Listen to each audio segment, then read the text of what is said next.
Assalamu alaikum. This is Sir Mohammed Hamza here from accounting.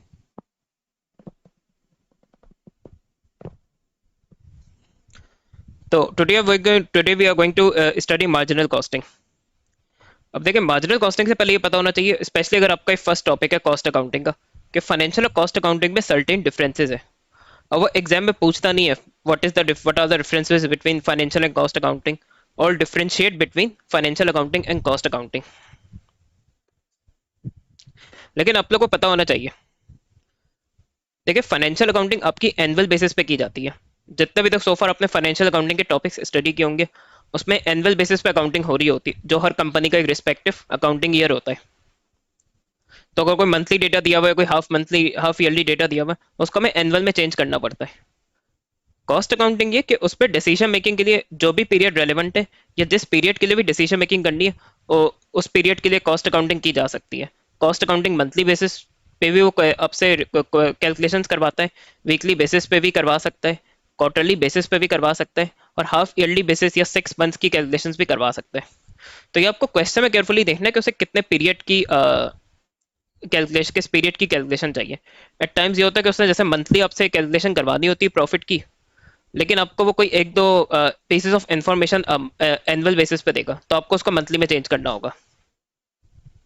या monthly को information दी हुई होगी और क्वेश्चन में रिक्वायरमेंट ईयरली कैलकुलेशंस की होगी, तो आपको उसे ईयरली में चेंज करना होगा। या 1 वीक का डेटा देगा, आपसे 4 वीक्स का मांगेगा। अच्छा, जो आपके देखिए सोल रेट ऑफ पार्टनरशिप होते हैं, उस पर फाइनेंशियल और कॉस्टिंग में इतना डिफरेंशिएट नहीं किया जाता। दोनों साइमल्टेनियसली चल रही होती है, और उस पर इतना डिफरेंशिएट नहीं किया जाता। लेकिन जो पब्लिक लिमिटेड कंपनीज है ना, जिनको अपने फाइनेंशियल स्टेटमेंट्स पब्लिश करने होते हैं, तो जो पब्लिक लिमिटेड कंपनी को अपने फाइनेंशियल स्टेटमेंट्स पब्लिश करने होते हैं, उसके लिए वो फाइनेंशियल अकाउंटिंग फॉलो करते हैं। और वो पब्लिश होते हैं, और वो दूसरे स्टेक होल्डर्स यूज करते हैं financial statements for different purposes. अच्छा, इन पब्लिश फाइनेंशियल स्टेटमेंट्स में ऑल दो कंसिडरेबल इन्फॉर्मेशन होती है, लेकिन सिर्फ उतनी इन्फॉर्मेशन डिस्क्लोज की जाती है जितना एज पर लॉ, और जितना as per regulatory requirements required है।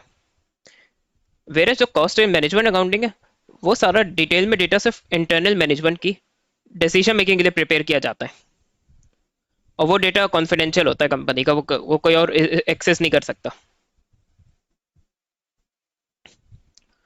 तो financial accounting double entry system पे मेनली सारी होती है, और कॉस्ट और उस पर सर्टेन स्पेसिफिक फॉर्मेट्स फॉलो करने पड़ते हैं। कॉस्ट अकाउंटिंग किसी भी फॉर्मेट पे की जा सकती है जो डिसीजन मेकिंग के लिए रेलिवेंट हो। ऑल दो सर्टेन चीज़ों को कुछ स्पेसिफिक फॉर्मेट्स हैं, उससे आप लोग के लिए कन्वीनियंट होगा करना, तो उन्हें फॉलो करना पड़ता है।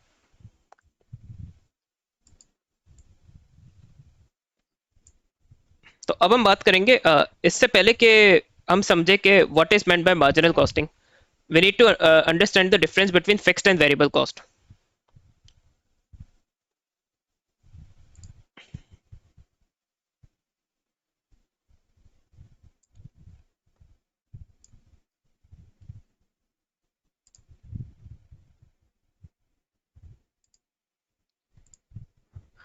तो देखिए, फिक्स कॉस्ट वो कॉस्ट होती है जो आपके आउटपुट लेवल के साथ चेंज नहीं होती, यानी आपके जो प्रोडक्शन है या सेल्स के यूनिट्स है, उसके साथ चेंज नहीं होती। तो फिक्स कॉस्ट हर आउटपुट लेवल पे सेम रहती है। अब चाहे आप कुछ भी प्रोडक्ट जीरो प्रोडक्शन करें या ज्यादा यूनिट्स प्रोड्यूस करें, फिक्स कॉस्ट आपका एक टोटल में फिक्स्ड अमाउंट सेम रहेगा, अनचेंज रहेगा। तो फॉर एग्जांपल रेंट है, तो अगर फैक्ट्री में मैं कुछ भी प्रोडक्शन ना करूं या मैं ज्यादा यूनिट्स प्रोड्यूस करूं, फैक्ट्री का रेंट मुझे देना ही देना है। इसकी एक अच्छी एग्जांपल नेटफ्लिक्स भी है। अब आप लोग नेटफ्लिक्स पे ज्यादा शोज और मूवीज देखें या कुछ भी ना देखें, नेटफ्लिक्स की आप लोग को फिक्स फी देनी है। तो वो जितना आप इसमें एंटरटेनमेंट कंज्यूम कर रहे हैं, उसके हिसाब से चार्जेस चेंज नहीं होते, उसके मंथली बेसिस पे फिक्स चार्जेस हैं।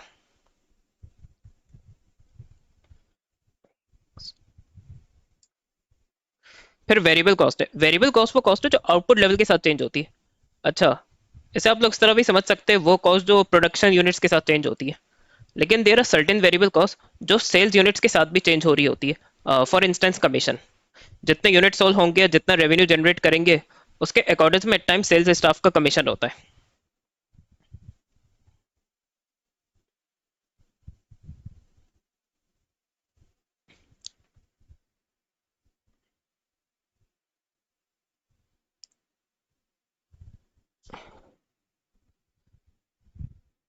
तो इसकी एक एग्जांपल जो है वो आपका हॉगवर्ट्स लेगेसी का गेम है, जो रिसेंटली आपका ये PS5 एक्सेट्रा पे रिलीज हुआ था। अब क्योंकि जो हैरी पॉटर का यूनिवर्स है वो पूरा क्रिएट किया है, उसकी ऑथर है J.K. रोलिंग। तो ऑब्वियसली वो उसका एक यूनिवर्स पूरे अपने गेम में यूज कर रहे हैं, जो भी डेवलपर्स है इसके। तो अब जितनी हॉगवर्ट्स यूनिट्स की सेल्स हुई ना, और जितना रेवेन्यू से जनरेट किया, उसके अकॉर्डिंग्स में J.K. रोलिंग की रॉयल्टीज है। तो that is a variable cost which depends upon the sales level. और प्रोडक्शन लेवल के साथ, जैसे अब जितने ज़्यादा कपड़े बनाएंगे उतने ज़्यादा कॉटन है, डाइज है, सिल्क है, इजिप्शियन कॉटन एक्सेट्रा यूज़ करना पड़ेगा। ये जो डायरेक्टली जो डेली वेजेस वाला लेबर होता है वो डायरेक्टली प्रोडक्शन में इन्वॉल्व होता है। तो जितना हम यूनिट्स बनाएंगे, जितना आवर्स उनके उनसे काम कराएंगे, तो उन्हें उसके अकॉर्डिंग से पे करना पड़ता है।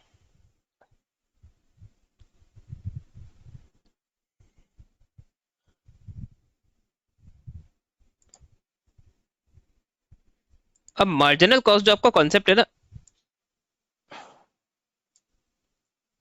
वो ये है कि marginal cost is the additional cost of producing an additional unit.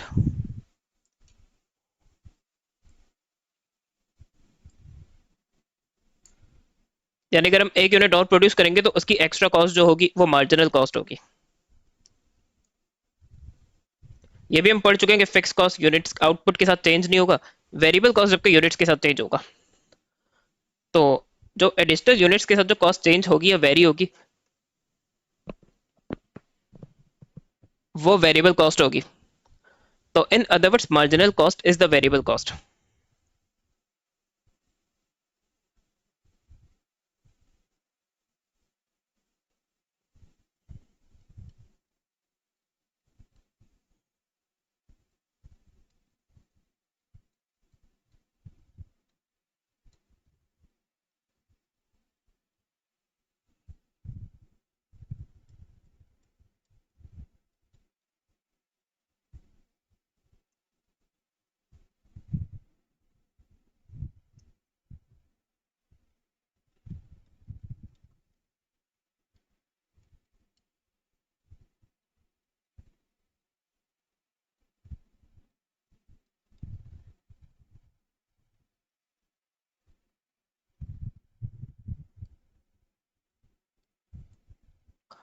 तो अब अगर वेरिएबल कॉस्ट एडिशनल यूनिट्स के साथ चेंज होती है और ये मार्जिनल कॉस्टिंग का टॉपिक, तो इसमें जो डिसीजन मेकिंग के लिए कॉस्ट रेलिवेंट होंगी वो सिर्फ वेरिएबल कॉस्ट होगी।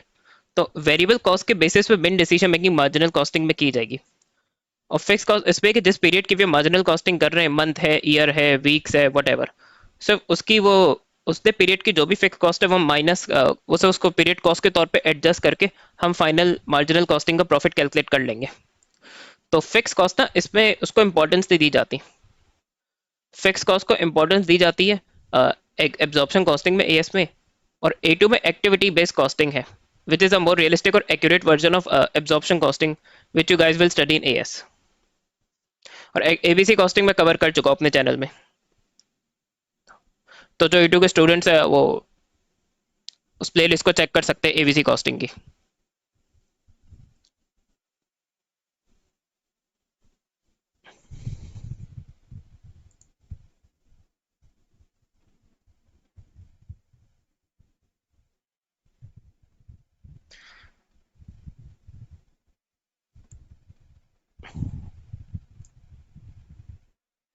अच्छा, फिर हमारी सेमी वेरिएबल कॉस्ट होती है।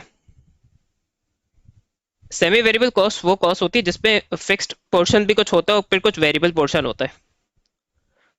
अब इसकी सबसे अच्छी एग्जांपल है आप लोग का के इलेक्ट्रिक का बिल या इलेक्ट्रिसिटी का बिल, जो ये आप लोगों ने देखा हो। अब उस पर एक लाइन रेंट है जो फिक्स्ड है। तो आप इलेक्ट्रिसिटी बिल्कुल भी यूज ना करें या बहुत यूज करें, लाइन रेंट तो फिक्स्ड आपको पे करना ही करना है। इसके बाद आपके फिर वो जो फिर उसके बाद आपके वेरिएबल चार्जेस होंगे उस बिल में। जितना आप किलोवाट आवर्स यूज करेंगे उसके हिसाब से वो आपको वेरिएबल चार्जेस पे करने पड़ेंगे बिल में।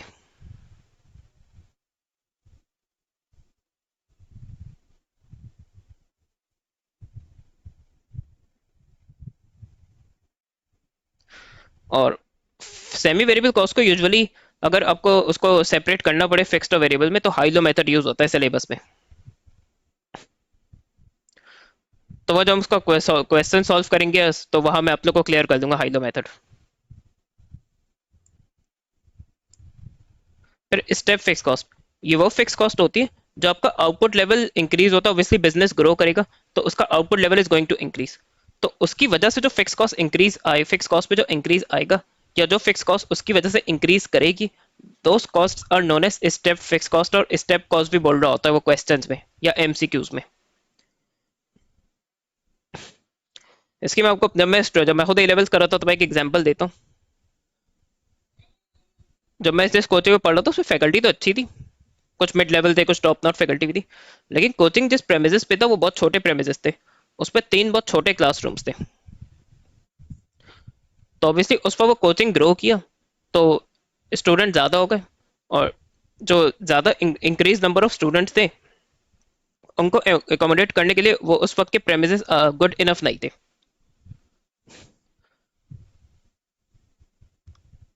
फिर उन्होंने एक दूसरी लोकेशन रेंट पे ली जिसपे मोर देन 3 क्लासरूम्स थे, और हर क्लासरूम काफ़ी स्पेशियस था, और उस पर एक्स्ट्रा रूम्स भी थे, लेकिन ऑब्वियसली पर उसका रेंट ज़्यादा था। इसका कुछ थाउजेंड्स पे रेंट था, उसका अराउंड 6 फिगर में रेंट था, या क्लोज टू 6 फिगर रेंट था उस वक्त भी उसका। तो फिर वो वहाँ उन्होंने रिलोकेट किया, वहाँ वो ज़्यादा स्टूडेंट्स को एकोमोडेट भी करने लगे, तो अगर रेंट बढ़ भी गया था तो उनका रेवेन्यू भी इंक्रीज हो गया था। तो आउटपुट लेवल या नंबर ऑफ स्टूडेंट्स इंक्रीज होने की वजह से उनकी रेंट की फिक्स कॉस्ट में इंक्रीज आया। जैसे प्रोडक्शन के कॉन्टेक्स्ट में देख लें, अभी आपकी अगर छोटी फैक्ट्री जिसमें आप स्टार्ट 100,000 यूनिट बना सकते हैं, उसका रेंट कम होगा। अगर आपका आउट डिमांड बढ़ जाती है, आपको ज़्यादा यूनिट्स प्रोड्यूस करने, तो हो सकता है आपको दूसरी फैक्ट्री रेंट पे लेनी पड़े, लेकिन उसका रेंट भी ज़्यादा होगा।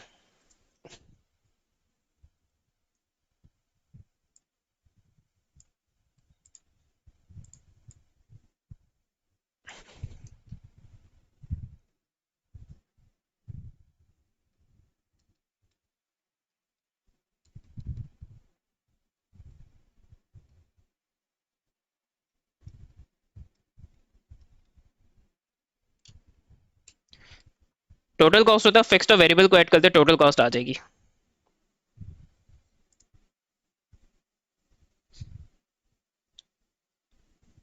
Now the most important thing is this contribution.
अब देखिए, सबसे जो मेन मार्जिनल कॉस्टिंग में कैलकुलेशन है वो ये कंट्रीब्यूशन है। रेवेन्यू माइनस वेरिएबल कॉस्ट कर लें, या selling price minus per unit minus variable cost per unit कर लें, तो टोटल बेसिस में और पर यूनिट बेसिस पे दोनों में कैलकुलेट किया जा सकता है, दोनों वो कैलकुलेट करवा भी रहा होता है।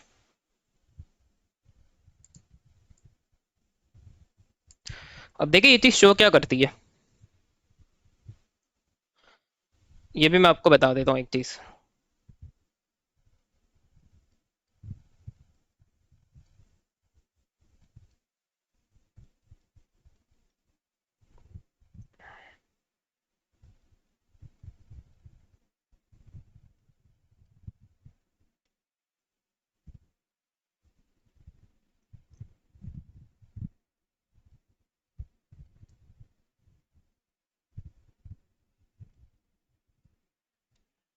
देखिए मार्जिनल में रेवेन्यू माइनस वेरिएबल कॉस्ट से कंट्रीब्यूशन आता है, कंट्रीब्यूशन में से फिर फिक्स कॉस्ट माइनस करके प्रॉफिट कैलकुलेट किया जाता है। तो ये आप लोग यहाँ ये भी समझ सकते हैं कि जितना ज्यादा कंट्रीब्यूशन होगा उतना बिजनेस बेटर पोजीशन में होगा कि वो फिक्स कॉस्ट को मैनेज कर सके और उसके बाद प्रॉफिट कर सके।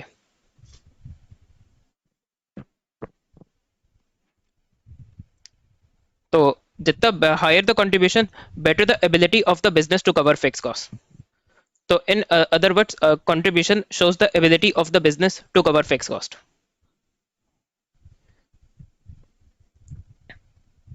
उसके बाद एक और चीज़ है इंपॉर्टेंट, ब्रेक इवन।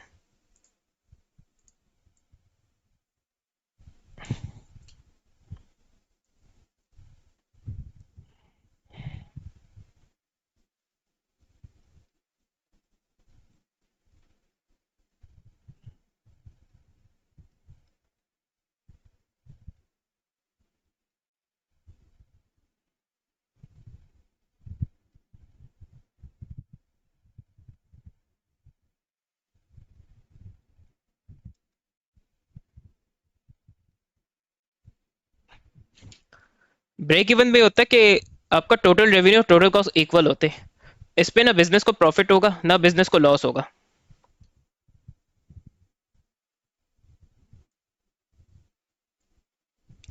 और यहाँ आपको दो यूजुअली दो टाइप के ब्रेक इवन निकल पाते हैं। यूनिट्स में भी आपसे कैलकुलेट करवा सकते हैं और रेवेन्यू या वैल्यू पे।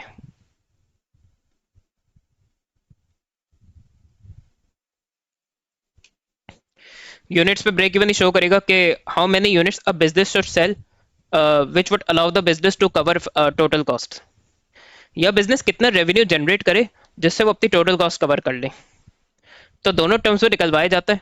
अभी फॉर्मूला मैं इसलिए डिस्कस नहीं कर रहा क्योंकि अभी जब मैं स्टार्टिंग में मैं कुछ सिंपल पास पेपर के क्वेश्चंस करूंगा जिसपे सिर्फ सिंपल कैलकुलेशन है मार्जिनल कॉस्टिंग की। तो वहां पर मैं कैलकुलेशंस करके दिखाऊंगा। वहां मैं फॉर्मूलाज मेंशन भी करूंगा अभी फॉर द फर्स्ट टाइम।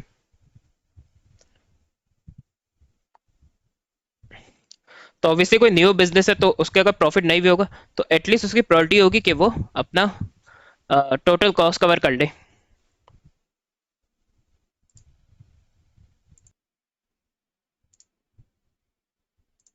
ये एक एग्जांपल हुई है ब्रेक इवन यूनिट्स की जो है। ये अभी रिसेंटली जो PS5 पे स्पाइडरमैन 2 आया था जिस पर मुझे तो वैसे उसको इंटरेस्ट था नहीं। तो ये उनके कुछ स्लाइड्स लीक हुए थे मीटिंग के। तो इस पे देखे उन्होंने कैलकुलेशन की थी कि इनको जो भी इस गेम की कॉस्ट आई है उसको रिकवर करने के लिए ब्रेक इवन यूनिट्स कितना रिक्वायर्ड है। तो बजटेड ब्रेक इवन यूनिट्स देखे इनका 6.6 मिलियन यूनिट्स था। ये 6.6 मिलियन डॉलर अमाउंट नहीं है, ये यूनिट्स है। ये ब्रेक इवन यूनिट्स पे मेजर होता है गेम्स का। और एक्चुअल ब्रेक इवन यूनिट्स यानी एक्चुअल इसकी प्रोडक्शन कॉस्ट या टोटल कॉस्ट आई उसके अकॉर्डिंग्स में they were required to 7.2 million units.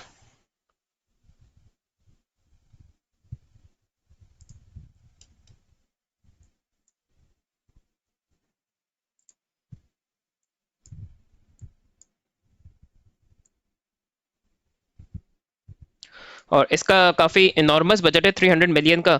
अब ये 300 मिलियन का इनॉर्मस बजट क्यों है? ये यहाँ पॉइंट ऑफ डिस्कशन नहीं है, this is just an example.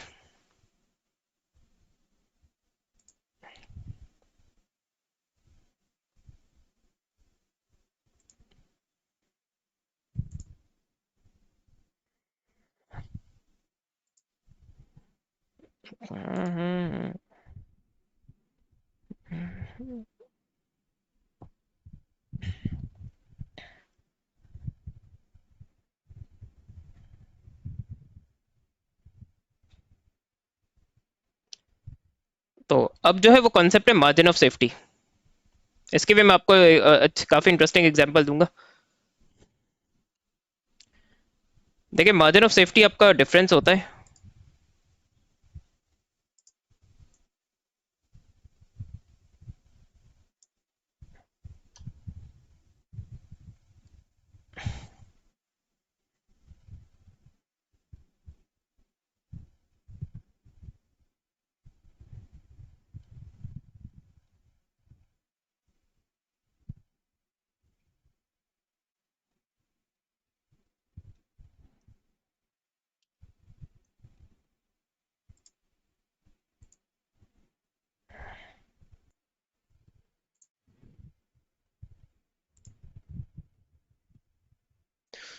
तो देखिए मार्जिन ऑफ सेफ्टी आपका यूनिट्स पे भी निकलता है जो कि sales units minus break even units होता है।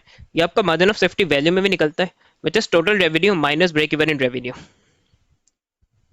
मार्जिन ऑफ सेफ्टी शो ये करता है कि बिजनेस कितना रेवेन्यू में या सेल्स यूनिट्स पे डिक्रीज मैनेज कर सकता है। तो अगर आप हमारे अगर फॉर इंस्टेंस कोई प्रॉब्लम हो गई या कोई प्रॉब्लम चल रही है या due to any reason sales decrease हो रही है तो अगर सेल्स का जो डिक्रीज है वो मार्जिन ऑफ सेफ्टी के अगर इक्वल है तो बिजनेस को स्टिल ब्रेक इवन हो जाएगा। और अगर बिजनेस का सेल्स का डिक्लाइन मार्जिन ऑफ सेफ्टी को एक्सीड करेगा तो फिर बिजनेस को लॉस होना शुरू हो जाएगा। अभी हो सकता है आप लोग को ये बात इतना मेक सेंस ना कर रही हो। अभी जब मैं पास पेपर के वीडियोस करूंगा उस पर जो मार्जिन ऑफ सेफ्टी की कैलकुलेशंस होंगी, जहां वो करवाएगा मार्जिन ऑफ सेफ्टी कैलकुलेट, वहां मैं आपको उन्हीं उन्हीं नंबर्स और कैलकुलेशन से ये भी शो करूंगा कि अगर सेल्स मार्जिन ऑफ सेफ्टी से डिक्रीज होती है तो ब्रेक इवन हो जाएगा, मार्जिन सेफ्टी से ज्यादा करेगा। बहुत इंटरेस्टिंग एग्जांपल से मार्जिन ऑफ सेफ्टी क्लियर करूंगा। तो देखिए हमने ये देखा था कि इसके लिए 7.2 मिलियन यूनिट्स, इसका 7.2 million units break even units है स्पाइडरमैन 2 का।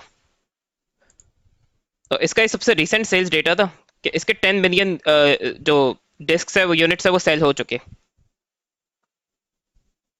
तो मार्जिन ऑफ सेफ्टी का फॉर्मूला होता है sales units minus break even units. लेकिन ये फरवरी 2024 का डेटा है, उसके बाद जो अपडेटेड सेल्स फिगर है वो शेयर नहीं किया गया या डिस्क्लोज नहीं किया गया। तो अब जैसे अभी अगर हम चाहें तो ये स्पाइडरमैन 2 का मार्जिन ऑफ सेफ्टी कैलकुलेट कर सकते हैं। तो देखिए इसके सेल्स यूनिट्स 10 मिलियन है माइनस 7.2, तो sales units minus break even units, क्योंकि अभी यूनिट्स में ही डेटा अवेलेबल है तो मार्जिन ऑफ सेफ्टी हम यूनिट्स में ही कैलकुलेट कर सकते हैं। अगर रेवेन्यू में भी डेटा अवेलेबल होता तो margin of safety in revenue भी या इन वैल्यू भी कैलकुलेट कर सकते थे। तो ये आप देखिए, तो इसका margin of safety 2.8 million units है। 2.8 को अगर आप 1 मिलियन से कराए, थाउजेंड थाउजेंड से करवाएं तो 2800,000 आएगा। तो आप लोग दोनों वेज में फिगर को समझ सकते हैं। तो आई होप आप लोग को मार्जिनल कॉस्टिंग के इंपॉर्टेंट कॉन्सेप्ट क्लियर हुए होंगे। और ये कॉन्सेप्ट क्लियर होने चाहिए अगर आप लोग को उसकी कैलकुलेशंस आगे समझनी है या इसकी थ्योरी आंसर करनी है। अल्लाह हाफिज़।